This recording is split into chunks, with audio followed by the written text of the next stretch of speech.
নমস্কাৰ এই মুহূৰ্তত আহি পৰিছে ৰাতিপুৱাৰ কেইবাটা গুৰুত্বপূৰ্ণ খবৰ। আজি হৈছে 20 জুলাই। দেশৰ কোটি কোটি কৃষকৰ একাউণ্টত চৰকাৰৰ ফালৰ পৰা প্ৰদান কৰা হ'ব পিএম কিষাণৰ 20 নম্বৰ কিস্তিত 2000 কোটি টকা। পিএম কিষাণৰ 20 নম্বৰ কিস্তিক লৈ সকলোৱে ৱেইট কৰি আছে কেতিয়া প্ৰদান কৰা হ'ব 20 নম্বৰ কিস্তিৰ ধনৰাশি। লগতে অসমৰ মুখ্যমন্ত্ৰী ডক্টৰ হিমন্ত বিশ্ব শৰ্মাই অৰুণোদয় আঁচনিক লৈ কেইবাটাও গুৰুত্বপূৰ্ণ সিদ্ধান্ত গ্ৰহণ কৰিছে। অৰুণোদয় নতুনকৈ হিতাধিকাৰীসকলৰ বাবে এটা ভাল খবৰ। অতি শীঘ্ৰে লাখ লাখ মহিলাৰ একাউণ্টত চৰকাৰৰ ফালৰ পৰা প্ৰদান কৰা হ'ব 1250 টকাকৈ। যিসকল ব্যক্তি এতিয়ালৈকে চৰকাৰী ঘৰ পোৱা নাই, নতুনকৈ চৰকাৰী ঘৰৰ বাবে কৰিব পাৰিব আবেদন। অসমৰ মুখ্যমন্ত্ৰী ডক্টৰ হিমন্ত বিশ্ব শৰ্মাৰ লগতে প্ৰধানমন্ত্ৰী মোদীয়েও চৰকাৰী ঘৰক লৈ কেইবাটাও গুৰুত্বপূৰ্ণ সিদ্ধান্ত গ্ৰহণ কৰিছে আজিৰ দিনটোতে। লগতে কেইবাটাও ৰাজনৈতিক খবৰৰ লগতে অৰাজনৈতিক খবৰ স্কট কৰা হৈছে আজিৰ দিনটোত। গোটেই অসম তথা ভাৰতৰ বিভিন্ন প্ৰান্তৰ পৰা যুগুত হৈছে কেইবাটাও ডাঙৰ খবৰ। এনেবোৰ খবৰ নিতৌ পাই থাকিবলৈ চেনেলটি ছাবস্ক্ৰাইব কৰি ভিডিঅ'ত এটা লাইক কৰিবলৈ নাপাহৰিব। আজিৰ আমাৰ প্ৰথম গুৰুত্বপূৰ্ণ খবৰ হৈছে অসমবাসীৰ বাবে এটা ডাঙৰ খবৰ। ৰাজ্যৰ লাখ লাখ দৰিদ্ৰ পৰিয়ালৰ বাবে আহি গৈছে ভাল খবৰ। প্ৰতিটো দৰিদ্ৰ পৰিয়ালে লাভ কৰিব অত্যাধুনিক চৰকাৰী ঘৰ। নতুনকৈ নিৰ্মাণ কৰা হ'ব 3 কোটি প্ৰধানমন্ত্ৰী আৱাস যোজনাৰ চৰকাৰী ঘৰ। কোনো দৰিদ্ৰ পৰিয়ালে ঘৰ নোপোৱাকৈ নাথাকিব অসমত। নতুন ঘৰত থাকিব কেইবাটাও সুবিধা। সংলগ্ন থাকিব শৌচাগাৰ আৰু বিদ্যুৎ সেৱা। আপুনি ঠিকেই শুনিছে, বৰ্তমান যিসকল ব্যক্তিয়ে চৰকাৰী ঘৰ আবেদন কৰিব চৰকাৰী ঘৰৰ লগতে এইসমূহ সুবিধা লাভ কৰিব। ঘৰৰ লগতে দৰিদ্ৰ পৰিয়ালক দিয়া হ'ব LPG গেছ সংযোগ। কিদৰে কৰিব আপুনি ইয়াৰ বাবে আবেদন? ইয়াৰ বাবে লাগিব আপোনাক Aadhaar card, PAN card, ration card. আৰু যদি আপুনি ঘৰটো বহি অনলাইনৰ মাধ্যমত আবেদন কৰিবলৈ যায় তেনে ক্ষেত্ৰত আপোনাৰ কি কি নথি পত্ৰৰ প্ৰয়োজন হ'ব? তেনে ক্ষেত্ৰত আধাৰ কাৰ্ড, বেংক একাউণ্ট হ'লে আপুনি নতুনকৈ আবেদন কৰিব পাৰিব। লগতে জব কাৰ্ডৰ প্ৰয়োজন হ'ব। ৰেচন কাৰ্ডত থাকিব লাগিব আপোনাৰ নাম যদি আপুনি অফলাইনৰ মাধ্যমত আবেদন কৰিবলৈ যায়। বেংক একাউণ্টৰ সৈতে লিংক থাকিব লাগিব আপোনাৰ আধাৰ কাৰ্ড। প্ৰথমখন কেবিনেটতে গুৰুত্বপূৰ্ণ সিদ্ধান্ত গ্ৰহণ কৰিছে মোদী চৰকাৰে। যদি জীৱিকা সখী বাইদেউ আপোনাক জিঅ' টেকিং কৰাই দিছে তেনে ক্ষেত্ৰত আপোনাৰ বাবে এটা ভাল খবৰ, কিয়নো 2026ৰ পিছতে চৰকাৰে আপোনাক প্ৰদান কৰিব চৰকাৰী ঘৰ। আৰু অতি শীঘ্ৰে চৰকাৰে নতুন তালিকা প্ৰকাশ কৰিব। তালিকাত নাম থাকিলে আপোনাৰ একাউণ্টত আপুনি লাভ কৰিব টকা। আজি সাজু কৰক আপোনাৰ যাৱতীয় নথি পত্ৰ, কিয়নো চৰকাৰৰ ফালৰ পৰা সকলোখিনি নথি পত্ৰ সাজু কৰিবলৈ আহ্বান জনাইছে। যিসকল ব্যক্তি চৰকাৰী ঘৰ আবেদন কৰিছে তেনে ক্ষেত্ৰত আপোনাক কেইবাখনো নথি পত্ৰ জমা দিব লাগিব, অন্যথা আপোনাৰ একাউণ্টত আপুনি টকা নাপাব। বা চৰকাৰী ঘৰৰ তালিকাত নাম যদিও আহে তেনে ক্ষেত্ৰত আপুনি ঘৰৰ সুবিধা নাপাব, কৰ্তন কৰা হ'ব। তাৰপিছত অসমবাসী ৰাজত্ব নচমাৰ পৰৱৰ্তী খুবেই গুৰুত্বপূৰ্ণ খবৰ। লগতে ডাঙৰ খবৰ, অৰুণোদয় হিতাধিকাৰীসকলৰ বাবে অত্যন্ত গুৰুত্বপূৰ্ণ হ'ব এই সভা। যদি আপুনি জুন আৰু জুলাই মাহতে আপোনাৰ বেংক একাউণ্টত অৰুণোদয় আঁচনিৰ টকা পোৱা নাই তেনে ক্ষেত্ৰত এই সভাত উপস্থিত থাকিব লাগিব আপুনি, অন্যথা আপোনাৰ একাউণ্টত আপুনি অৰুণোদয় আঁচনিৰ টকা নাপাব। অৰুণোদয় আঁচনিক লৈ অসমৰ মুখ্যমন্ত্ৰী ডক্টৰ হিমন্ত বিশ্ব শৰ্মাই ডাঙৰ মন্তব্য কৰিছে। অৰুণোদয়ৰ নতুন আৰু পুৰণি হিতাধিকাৰীৰ বাবে এটা গুৰুত্বপূৰ্ণ খবৰ। অৰুণোদয় লাভ কৰা আৰু বঞ্চিত সকলোৱে এই সভাত পঞ্জীয়ন কৰিব লাগিব নিজৰ নাম। পুৰণা অৰুণোদয় পোৱা সকলোৱে কৰিব লাগিব পঞ্জীয়ন। বহু পুৰণি হিতাধিকাৰীৰ নাম কৰ্তন কৰা হ'ব অৰুণোদয় তালিকাৰ পৰা। অৰুণোদয় তৃতীয়ত নাথাকিব চৰকাৰী চাকৰি পোৱা লোকসকল। একতা সমষ্টিৰ 40,000কৈ অৰুণোদয় হিতাধিকাৰী নিৰ্বাচিত কৰিব চৰকাৰে। যদি আপুনি অৰুণোদয় 3.0ত আবেদন কৰিছে তেনে ক্ষেত্ৰত আপোনাৰ বাবে ভাল খবৰ। ঘৰত ৰেচন কাৰ্ড থাকিলে অৰুণোদয়ৰ বাবে কৰিব পাৰিব আপুনি আবেদন। ৰেচন কাৰ্ড থকা সকলো মহিলাক নিৰ্বাচিত কৰা হ'ব অৰুণোদয়ৰ বাবে। যোৰহাটত মুখ্যমন্ত্ৰী ডক্টৰ হিমন্ত বিশ্ব শৰ্মাই কেইবাটাও গুৰুত্বপূৰ্ণ মন্তব্য কৰিছে। লগতে যিসকল মহিলাই অৰুণোদয় আঁচনি জুন আৰু জুলাই মাহত 1250 টকাকৈ পোৱা নাই সেইসকলো হিতাধিকাৰী নাম কৰ্তন কৰা হৈছে তালিকাৰ পৰা। অতি শীঘ্ৰে সেইসকল ব্যক্তি নতুনকৈ কৰিব লাগিব আবেদন। আৰু গাঁও সভাত গৈ আপুনি যদি গাঁও সভাত উপস্থিত থাকে তেনে ক্ষেত্ৰত আপোনাৰ যাৱতীয় নথি পত্ৰ লৈ যাওক আৰু আপুনি নতুনকৈ অন্তৰ্ভুক্ত কৰক। আৰু যিসকল পুৰণি হিতাধিকাৰী আছে অৰুণোদয় আঁচনিৰ টকা পাই আছে সেইসকলৰ নথি পত্ৰ জমা দিব লাগিব, অন্যথা আপোনাৰ নামটো কৰ্তন কৰা হ'ব বুলি অসমৰ মুখ্যমন্ত্ৰী ডক্টৰ হিমন্ত বিশ্ব শৰ্মাই নতুনকৈ SOP প্ৰকাশ কৰিছে। তাৰপিছত অসমবাসী ৰাজত্ব নচমাৰ পৰৱৰ্তী খুবেই গুৰুত্বপূৰ্ণ খবৰ। লগতে ডাঙৰ খবৰ, আপুনি পিএম কিষাণৰ ধন পোৱা নাই নেকি? নতুন বছৰত লাখ লাখ লোকৰ বাবে আহি গৈছে ভাল খবৰ। শীঘ্ৰে পিএম কিষাণৰ ধন পাবলৈ অন্তৰ্ভুক্ত কৰক আপোনাৰ নাম। যদি কোনোৱে ভাবিছে নতুনকৈ আবেদন কৰিব তেনে ক্ষেত্ৰত কৰিব পাৰিব। প্ৰধানমন্ত্ৰী মোদীয়ে পিএম কিষাণক লৈ কেইবাটাও গুৰুত্বপূৰ্ণ সিদ্ধান্ত গ্ৰহণ কৰিছে। যোগ্য হ'লে লাভ কৰিব পিএম কিষাণৰ ধনৰাশি। বছৰি 6,000 টকা একাউণ্টত লাভ কৰিব আপুনি। লগতে বহুতে ৱেইট কৰি আছে পিএম কিষাণৰ 20 নম্বৰ কিস্তিৰ টকা কেতিয়া প্ৰদান কৰা হ'ব। হয় বন্ধু বান্ধৱীসকল, এই মাহতে পিএম কিষাণৰ 20 নম্বৰ কিস্তিৰ টকা প্ৰদান কৰিব আপোনাৰ বেংক একাউণ্টত। কিন্তু এতিয়ালৈকে কেন্দ্ৰ চৰকাৰৰ ফালৰ পৰা তাৰিখটো ঘোষণা কৰা হোৱা নাই। যেতিয়াই কেন্দ্ৰ চৰকাৰৰ ফালৰ পৰা জাননীটো প্ৰকাশ কৰিব নিশ্চয় জানিব পাৰিব এইটো চেনেলৰ জৰিয়তে।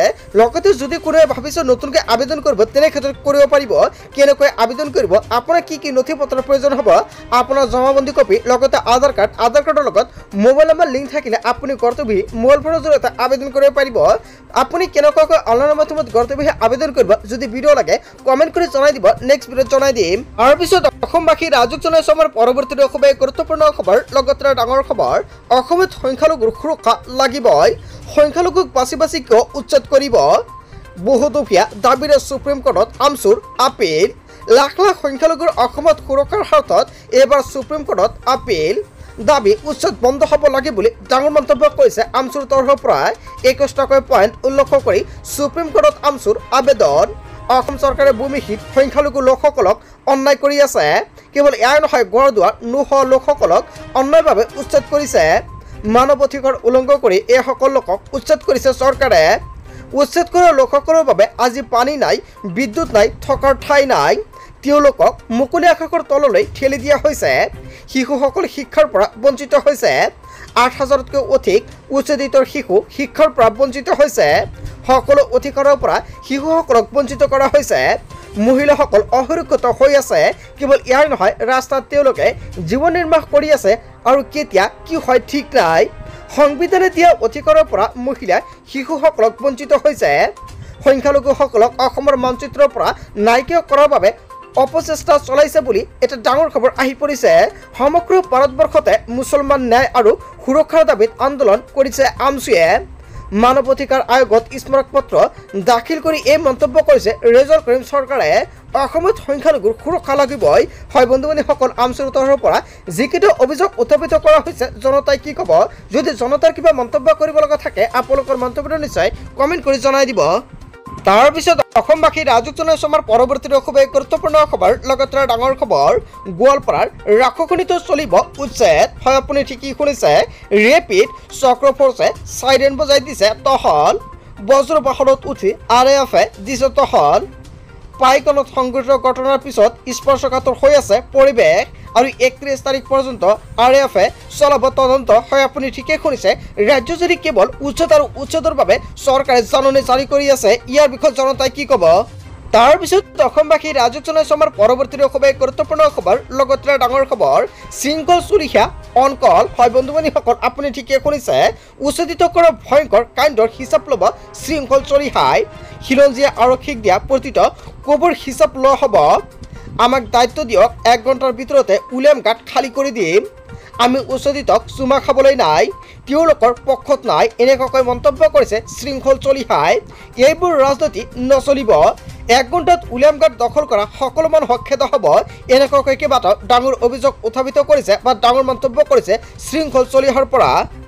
তাৰপিছত অসমবাসী ৰাজুক জনাইছো আমাৰ পৰৱৰ্তী খুবেই গুৰুত্বপূৰ্ণ খবৰ, লগতে ডাঙৰ খবৰ, কোনো অবৈধ অনুপ্ৰৱেশকাৰী বেদখলকাৰীক ৰেহাই দিয়া নহ'ব। প্ৰধানমন্ত্ৰী মোদীয়ে সংবাদ প্ৰদান কৰিছে অনুপ্ৰৱেশকাৰী শেষ সকলোনি প্ৰধানমন্ত্ৰী নৰেন্দ্ৰ মোদীৰ। ভুৱা প্ৰমাণপত্ৰৰে ভাৰতত থকা বেদখলকাৰীৰ ওপৰত লোৱা হ'ব কঠোৰ ব্যৱস্থা। কোনো অনুপ্ৰৱেশকাৰী ভুৱা প্ৰমাণপত্ৰৰে ভাৰতত থাকিব নোৱাৰিব। অনুপ্ৰৱেশকাৰীৰ বিৰুদ্ধে বিজেপি চৰকাৰৰ দয়া নাই ক্ষমা নাই নীতি। অনুপ্ৰৱেশকাৰী সন্দেহজনক নাগৰিকৰ পক্ষত থকা বিৰোধী কঠোৰ সৈকনি প্ৰধানমন্ত্ৰী। এজনো বেদখলকাৰী অবৈধ নাগৰিকক ৰেহাই দিয়া নহ'ব। কোনো অবৈধ অনুপ্ৰৱেশকাৰী বেদখলকাৰীক ৰেহাই দিয়া নহ'ব বুলি হুংকাৰ প্ৰদান কৰিছে প্ৰধানমন্ত্ৰী নৰেন্দ্ৰ মোদীয়ে। তাৰপিছত অসমবাসী ৰাজুক জনাইছো আমাৰ পৰৱৰ্তী খুবেই গুৰুত্বপূৰ্ণ খবৰ, লগতে ডাঙৰ খবৰ, মুখ্যমন্ত্ৰী মহিলা উদ্যমিতা আঁচনিত আবেদন কৰা মহিলাসকলৰ বাবে ভাল খবৰ, শীঘ্ৰে লাভ কৰিব 10,000 কোটি টকা। আগষ্ট মাহৰ পৰাই লাভ কৰিব প্ৰথম কিস্তিত 10,000 কোটি টকা। আগষ্ট মাহত 5টাকৈ সমষ্টিৰ বাছনিভুক্ত মহিলাই লাভ কৰিব 10,000 কোটি টকা। প্ৰকাশ পালে সমষ্টিভিত্তিক ধন বিতৰণৰ দিন। আগষ্ট মাহত নলবাৰী, জাগিৰোড, পাথাৰকান্দি, কেৱল এয়াই নহয় মাৰ্গেৰিটা ধুবুৰীৰ লাখ লাখ মহিলাই লাভ কৰিব 10,000 কোটি টকা। সমষ্টিভিত্তিক ধন বিতৰণৰ বাবে দিন ঘোষণা কৰিছে চৰকাৰৰ ফালৰ পৰা। মুখ্যমন্ত্ৰী মহিলা উদ্যমিতা আঁচনিত আবেদন কৰা মহিলাসকলৰ বাবে ভাল খবৰ দিছে অসমৰ মুখ্যমন্ত্ৰী ডক্টৰ হিমন্ত বিশ্ব শৰ্মাই। যদি আপুনি মহিলা উদ্যমিতা আঁচনিত আবেদন কৰিছে, অতি শীঘ্ৰে আপুনি চেক কৰক তালিকাত নাম আছে নে নাই। যদি তালিকাত নাম আছে, তেনে ক্ষেত্ৰত আপোনাক কৰিব লাগিব 3টা গুৰুত্বপূৰ্ণ কাম। যদি আপুনি এতিয়ালৈকে DBT লিংক কৰা নাই, অতি শীঘ্ৰে DBT লিংক কৰক। আধাৰ কাৰ্ডৰ লগত বেংক একাউণ্ট লিংক নাথাকিলে আপোনাৰ একাউণ্টত চৰকাৰৰ ফালৰ পৰা টকাটো প্ৰদান কৰিলেও আপুনি নাপাব। আৰু অতি শীঘ্ৰে তালিকাত নাম চাওক। আপুনি কেনেকৈ চেক কৰিব, পঞ্চায়ত বা ব্লকত গৈ চেক কৰিব পাৰিব তালিকাত নাম আছে নে নাই।